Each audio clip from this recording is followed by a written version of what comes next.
My name is Clara Hayes, I'm 33 years old, and I've been married to Ethan for almost 8 years. We met when I was 24, back when love felt simple, like breathing. Ethan was everything I thought I wanted. Steady, funny. A man who looked at me like I was his entire world. We built a life together.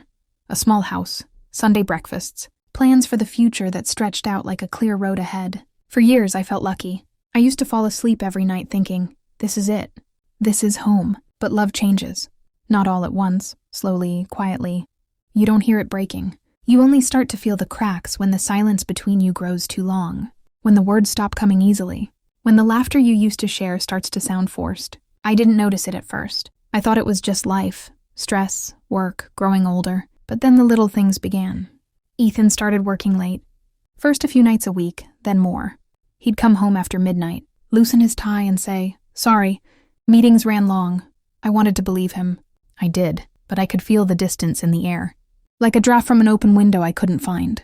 He started keeping his phone close. Too close. Always face down, always on silent. When it buzzed, he'd glance at it quickly, then tuck it into his pocket. I'd ask, "Who was that?" And he'd smile. That practiced kind of smile. And say, "Just work." "Babe, my best friend Emily was the only one I talked to about it. We've been friends since college, nearly 15 years. She's the kind of person who always knows what to say, who makes everything seem smaller, easier to bear." I remember sitting with her at our favorite cafe, the one with the chipped mugs and cinnamon coffee. I told her how Ethan was different, how he barely looked at me anymore, how I felt like I was losing him. She reached across the table, touched my hand and said softly, "Clara, you're just overthinking. You know how Ethan gets when he's busy. Don't drive yourself crazy." Her voice was calm, certain, and for a while, I let her words wrap around me like a blanket. Maybe I really was imagining it. Maybe I was the problem. But it didn't stop. His work trips became more frequent. Sometimes he'd leave on a Thursday and come back Sunday night, looking tired but different. His shirt smelled faintly of perfume, floral, unfamiliar. When I asked about it, he laughed. "Hotel laundry? Clara, you're really starting to sound paranoid." I laughed too, just to make it sound like everything was fine, but my laughter didn't reach my eyes anymore. Our house changed too. The little rituals that once made it feel alive slowly disappeared. He stopped kissing me before leaving for work. Stopped asking about my day. Some mornings I'd make 2 cups of coffee. His would sit there until it went cold. I'd look at it for hours before pouring it down the sink, listening to the sound of it disappearing, wondering if that's how love goes too, down the drain, quietly without protest. At night, I'd lie awake beside him, staring at the ceiling. The bed felt too big. The air felt heavy. Sometimes I'd reach out, touch his arm just to feel him there. But even that felt wrong, like touching a stranger who used to know my name. I told myself to stop overthinking, that every marriage has rough patches, that we'd find our way back. But deep down, something inside me had already begun to unravel, because the truth has a way of whispering, even when you try to shut it out. Then came the night that changed everything. It was almost 1 a.m. Ethan was asleep beside me, or pretending to be. His phone buzzed on the nightstand, just one soft vibration. I shouldn't have looked, but something in me already knew. I picked it up just to see. And there it was, one message, a name glowing on the screen, Emily. For a few seconds, I couldn't breathe. The room went completely silent, like the world was holding its breath with me. I stared at that name until the light faded, leaving only my reflection on the dark screen. I put the phone down gently, afraid that even the smallest sound would make it real. My hands were shaking. My chest felt tight, and all I could think was, no, not her. I didn't sleep that night. I just lay there, watching the shadows shift across the ceiling, listening to the soft rhythm of his breathing. Every inhale felt like a lie. Every exhale, a reminder that something sacred between us had already died. I kept asking myself the same question over and over. Why her? Why my best friend? But the silence never answered back. The next morning, he said he had another quick business trip. I watched him pack his suitcase, neatly, calmly, as if nothing had happened. He kissed my forehead before leaving, just like he always did. I stood there by the window, watching his car disappear down the street, and something in me broke. Because love might blind you for a while, but it never silences the truth forever. The truth doesn't need to scream, it only needs to whisper once, and you'll never unhear it. So the next morning I followed him, and that's when I saw what love really looks like, when it betrays you. The next morning the sky was the color of pale ash, quiet, almost expectant. Ethan stood by the door, suitcase in hand, wearing that same navy suit he always wore for his so-called business trips. He leaned down, pressed a quick kiss to my forehead, and said, "I'll call you when I land." His voice was steady. But mine wasn't when I replied, "Okay, have a safe flight." He smiled. The kind of smile that used to make me melt. Now it just made me sick. Because I already knew he wasn't flying for business. I knew where he was going. Or at least, who he was going with. When the door closed, the silence in the house was deafening. It felt like the walls were holding their breath. I waited 2 minutes, just long enough for him to turn the corner, before grabbing my keys. My heart was already racing, but my face in the mirror looked calm. Too calm.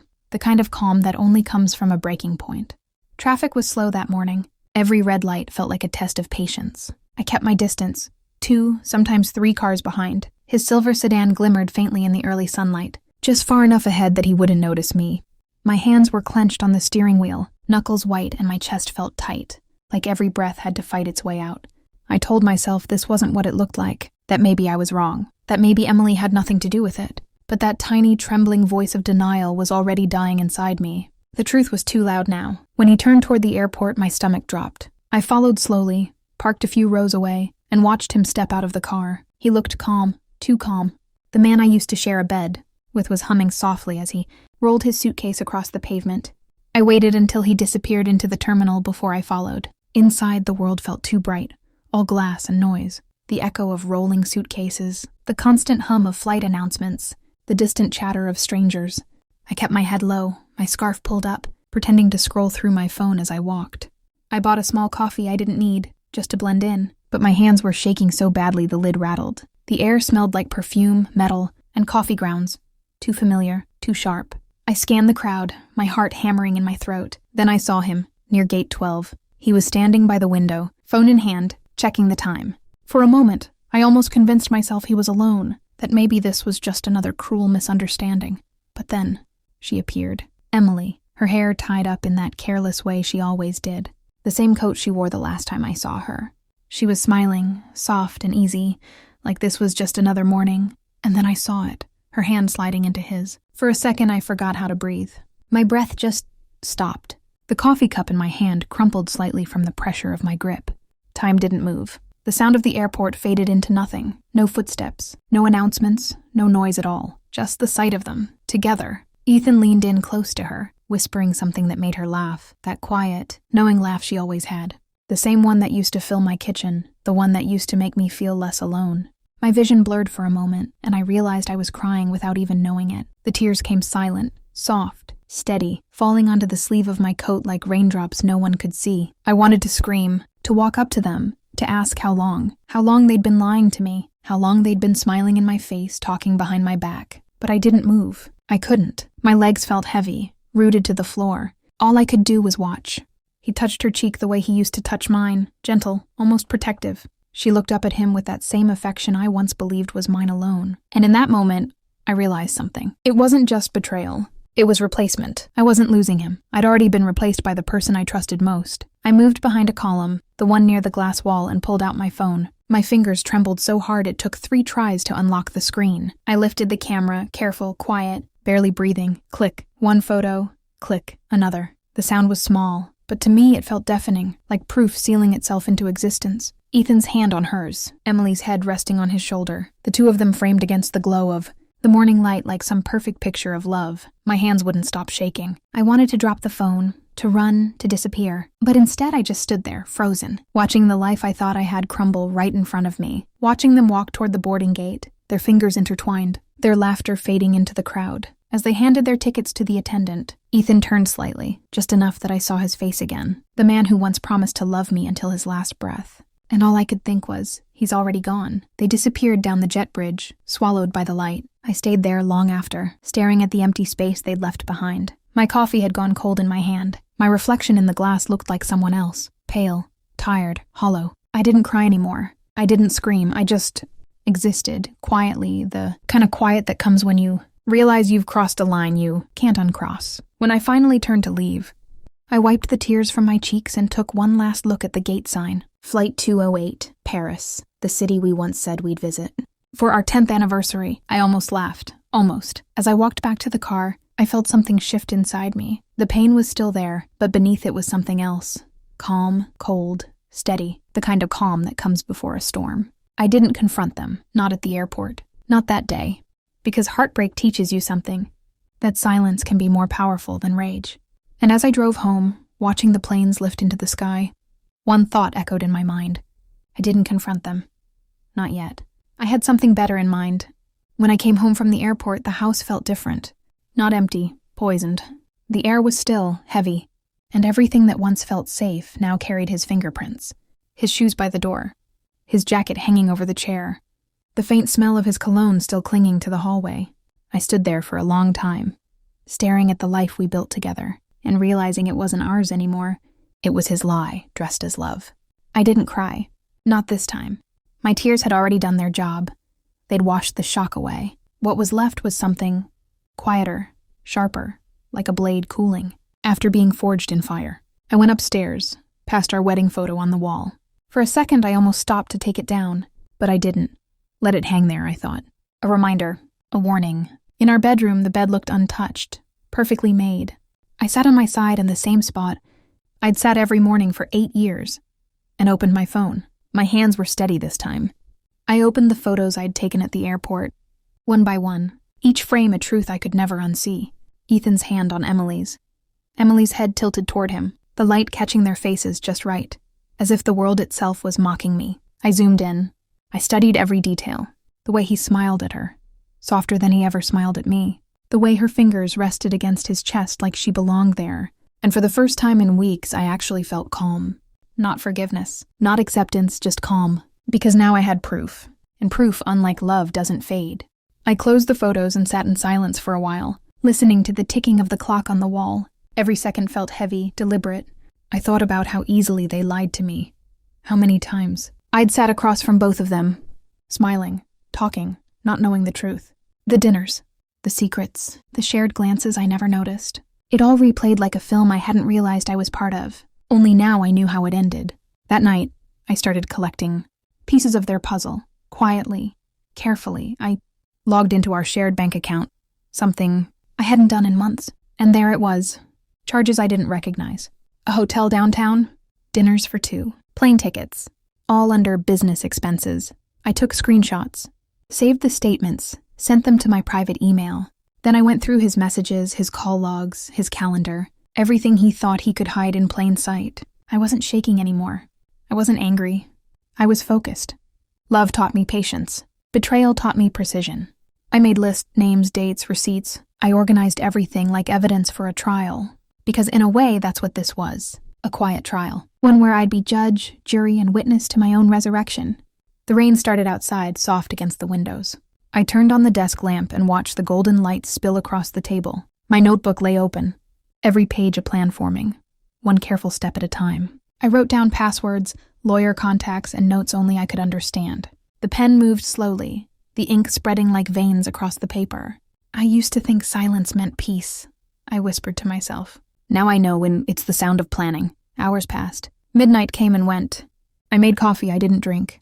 The sound of the clock filled the house, marking the moments between who I was and who I was becoming. I looked at the photo of Ethan and me on our wedding day, his hand on my waist, my smile wide and real. I stared at it until the image felt foreign. Then I turned the frame face down. Sometimes memories are better left in the dark. Between the pages of my notebook, I slipped in one of the airport photos, their faces frozen in time, blissfully unaware. That image wasn't pain anymore.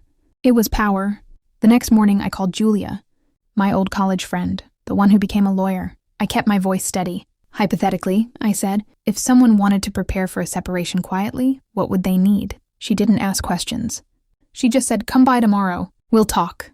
After hanging up, I walked through the house, touching things lightly as I passed. The mugs we used to drink from, the couch where we watched old movies, the toothbrush he left beside mine. Every object felt like a lie now, ordinary yet tainted. So I started small. I packed away his things one drawer at a time. His shirts, his watches, the gifts he gave me on anniversaries. Every folded item was like deleting another fingerprint from my heart. By the third night, I wasn't sleeping. I didn't need to. Planning gave me energy, clarity, control. I wasn't the broken wife anymore, waiting for answers. I was the woman writing the ending to her own story. Sometimes I caught myself smiling, not out of joy, but out of certainty. Because while they were out there, wrapped in their illusion, I was here, building something real. Evidence, leverage, freedom. A few times, I thought about confronting Emily, about looking her in the eyes and asking how she could do this to me. But then I realized she wasn't worth the words. None of them were. Some revenge doesn't need shouting. It just needs timing. The night before my meeting with Julia, I sat by the window watching the rain again. The world outside was quiet, blurred by the reflection of the lamp's light. I could almost see my own face in the glass, calm, composed, unrecognizable. The woman staring back wasn't fragile anymore. She was calculating, certain, patient. As the clock struck 2, I picked up my phone, opened our joint bank app, and hovered over the freeze account button. My finger hesitated just once, just long enough to feel the weight of it. Then I clicked. The confirmation popped up. Account access suspended. A faint smile crept across my lips, not of relief, but of control, the kind I hadn't felt in years. I closed the app, leaned back in the chair and whispered, "They thought they could hide in the dark. They forgot. I was the one who built the light. I had been waiting for this day, patiently, quietly, like a clock counting, down in the background of my life. Every plan, every smile, every careful breath I'd taken since that morning at the airport had been leading here, to this dinner, a family gathering, a celebration as they called it. Ethan's birthday, the perfect stage. The house was spotless that evening, candles lit, glasses polished. The scent of roasted lamb filled the air. I moved through the kitchen with practiced ease, stirring, serving, smiling. You'd never guess what my hands had done nights before. You'd never guess that I'd already frozen the accounts, signed the papers, arranged the next steps. No, tonight wasn't for confrontation. It was for clarity. The guests began to arrive just after 7. Ethan's parents, his sister, a few old friends, and then Emily. She walked in like nothing had happened. Her hair curled neatly, her dress soft blue, her smile perfectly rehearsed. The same smile I once trusted, the same smile that lied to me. Ethan kissed her cheek at the door, quickly, discreetly, but I saw it. I always see everything now. "Clara," she said, stepping forward to hug me. "You look beautiful." "Do I?" I smiled, brushing her arm lightly. "So do you. Blue suits you." My tone was even polite, not a tremor. I'd practiced this. Dinner began like any other family occasion. Laughter, clinking glasses, polite chatter, the kind of noise that fills a room and hides the cracks beneath it. I poured wine, served plates, kept my voice soft. The camera of memory would linger here, on the way I smiled, the way my fingers tapped faintly against the tablecloth, counting heartbeats. Ethan looked relaxed, almost too relaxed. Every so often his hand brushed Emily's beneath the table. They thought I didn't notice. They thought their secret lived in shadows. But tonight I decided to bring light. "Funny," I said lightly during dinner, tilting my head as I poured more wine. "How business trips always seem to fall on weekends, huh, Ethan?" He froze mid-bite, his fork hovering slightly in the air. "Yeah," he said after a pause. "Just company schedule, you know how it is." I nodded, smiling. "Of course. Always working so hard. So many flights lately, too. You must really love airports," Emily let out a small laugh, the kind that comes a second too late. "Airports?" she said, looking down at her plate. "Oh, I hate them." "Really?" I replied, my tone light as silk. "That's funny. I thought you did." The table grew quieter. Conversations faltered for a moment before shifting elsewhere. Only Ethan's sister kept talking, oblivious about her kid's new school. The air, however, had changed. I could feel it. Heavy, suspicious. I excused myself to bring out dessert. A simple chocolate cake I'd made that morning. As I cut into it, the knife's edge gleamed under the kitchen light, clean and deliberate. I carried the slices back, placed one in front of each guest, and sat. Ethan raised his glass. "To family," he said, trying to sound cheerful. "To family," I echoed softly. And then, after a pause, I added, "and honesty." The room went still again. The clock on the wall ticked once, twice. "I actually have something to share tonight," I said, folding my napkin neatly. "It's not a toast exactly, more of a truth." I reached for my phone on the table, unlocked it, and tapped the screen. The TV in the living room came to life. I'd connected it earlier, quietly, before anyone arrived. The photos appeared one by one, first faintly, then full screen. Ethan and Emily at the airport, holding hands, laughing, framed in perfect daylight. No one spoke. The only sound was the faint hum of the air conditioner and the soft clink of someone's fork dropping against a plate. I watched them all, the faces shifting from confusion to horror to realization. Ethan's mother gasped.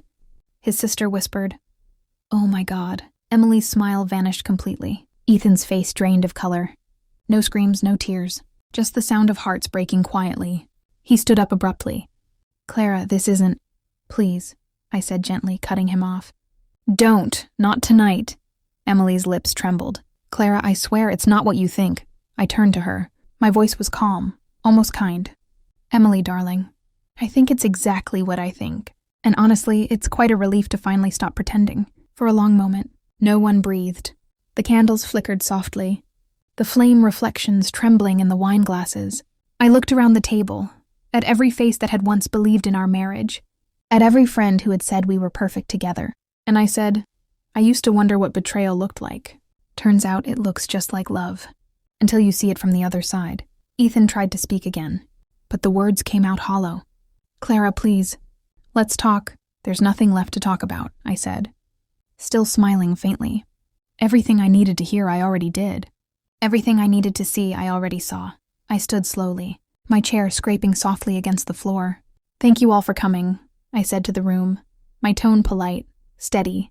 I hope dinner was enlightening. No one moved. Emily stared down at her lap, shaking slightly. Ethan's hands were trembling against the table. I gathered my things, my purse, my keys, my composure, and walked toward the door. I didn't rush. I wanted them to feel the weight of every step. At the doorway, I turned once more. Oh, I said softly, almost as an afterthought. Ethan, you might want to check your accounts tomorrow.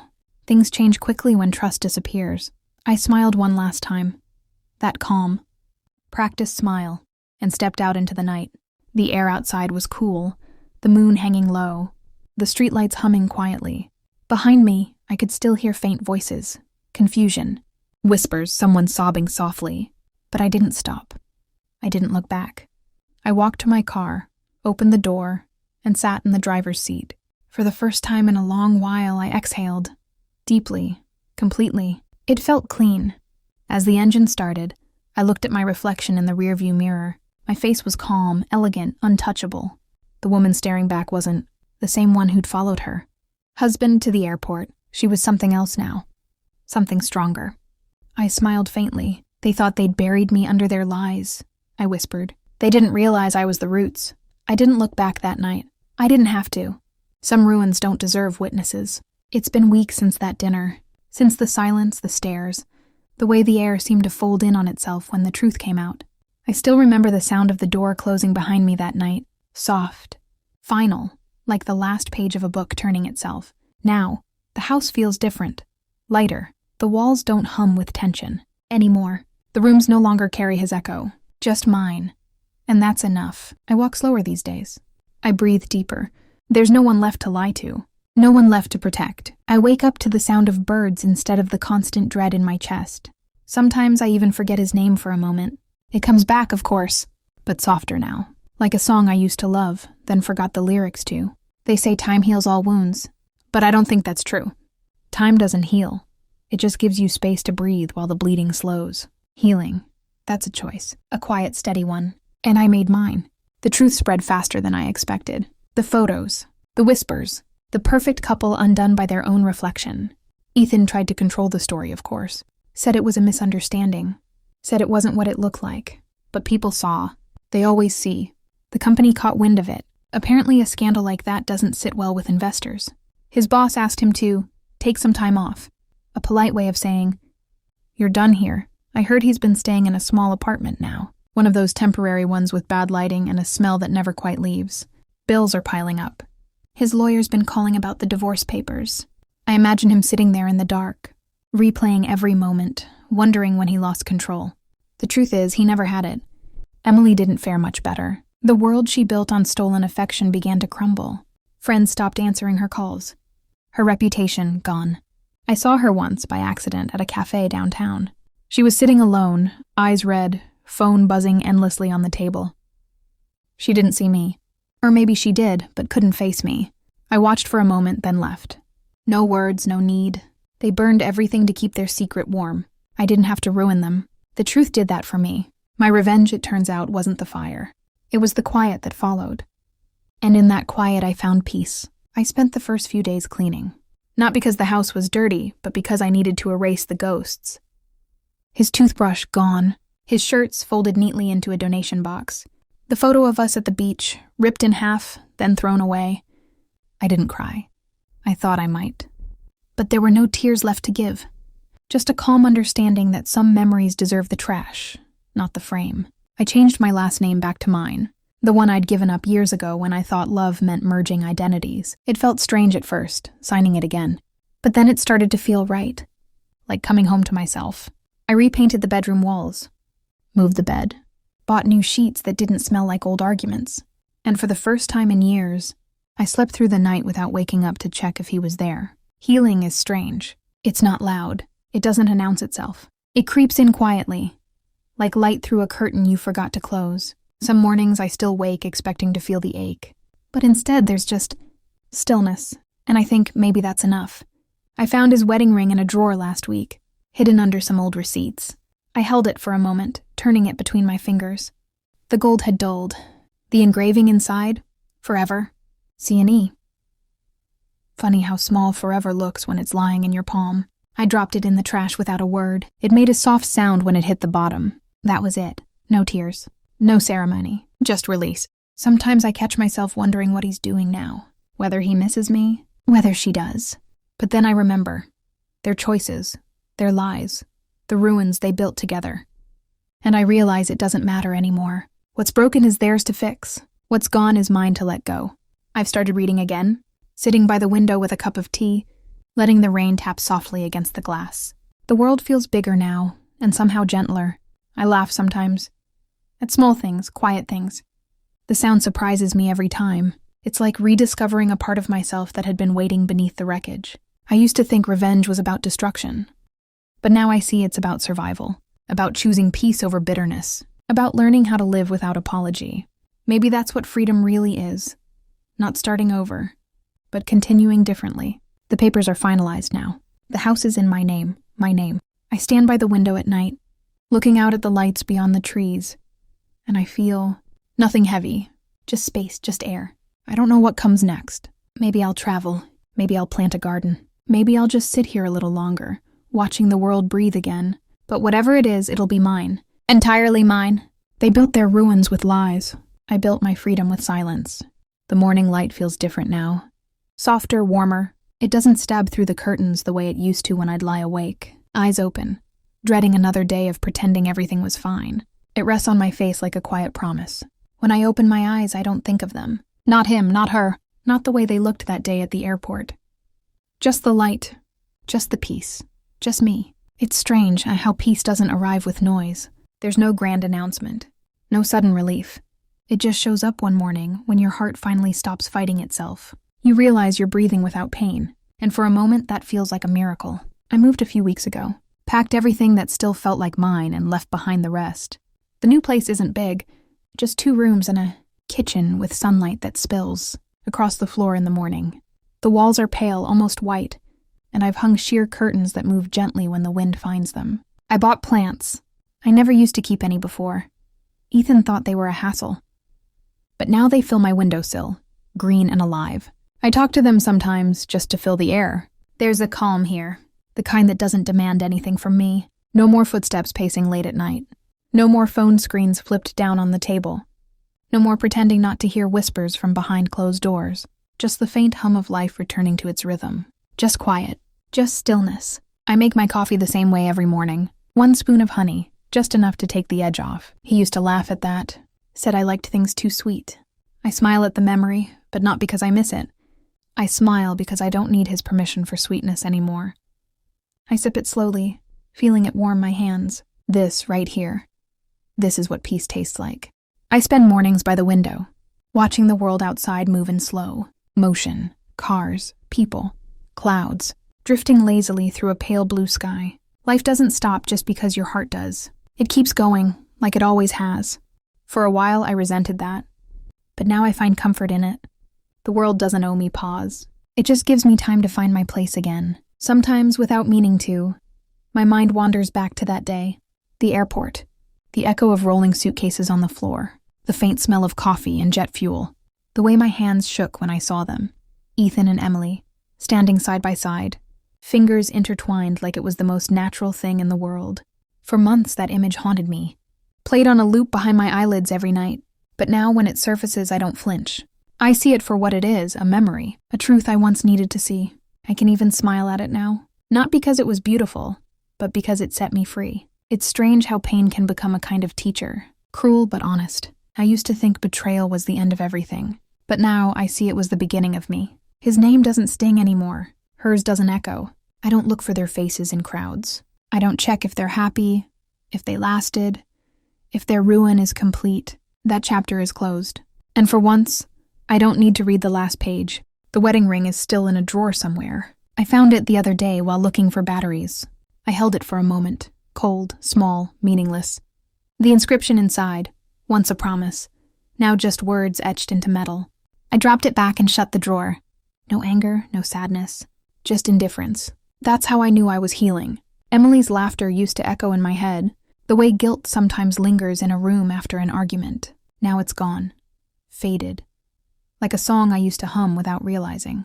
I never liked the tune. I don't hate her anymore. Hatred ties you to the very people you're trying to escape. And I refuse to let them live in my head rent-free.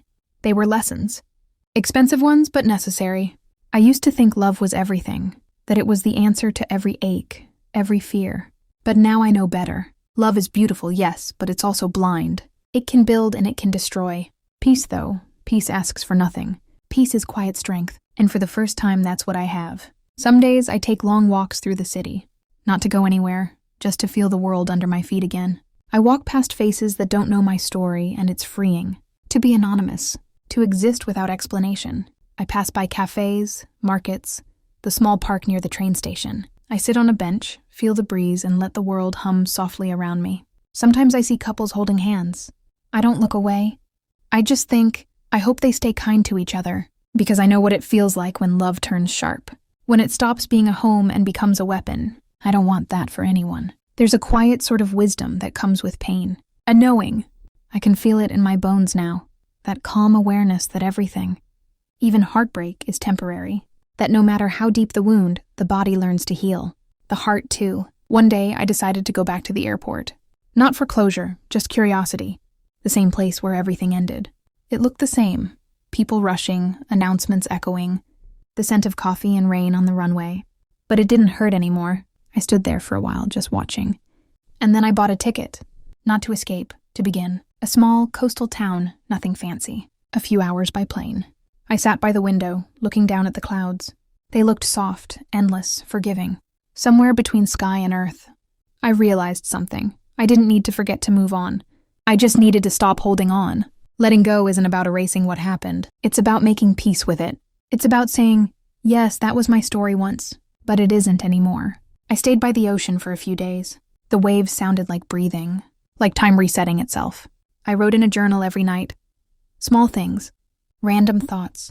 Pieces of peace I didn't want to lose again. Sometimes I wrote letters to the woman I used to be. The one who cried in the kitchen at midnight. The one who waited for texts that never came. The one who begged for love that had already left. I told her she made it. That she survived. That she learned to stand up without shaking. That one day she would wake up, sunlight on her face, and feel free. And now she has. I don't check their social media anymore. I don't replay the past. I don't need to. They taught me what betrayal looks like. I taught myself what freedom feels like. This isn't their story anymore. It's mine. I don't know what comes next. Maybe I'll travel more. Maybe I'll write. Maybe I'll just keep sitting by windows, watching light shift across the room. But whatever comes, it'll be mine. Entirely mine. I used to follow him. I followed his lies, his shadows, his footsteps, hoping they would lead me back to love. But now, I follow no one. Not even the past, only the sun. Because this isn't a story about heartbreak anymore. It's a story about healing, about becoming. About the woman who walked away and never looked back.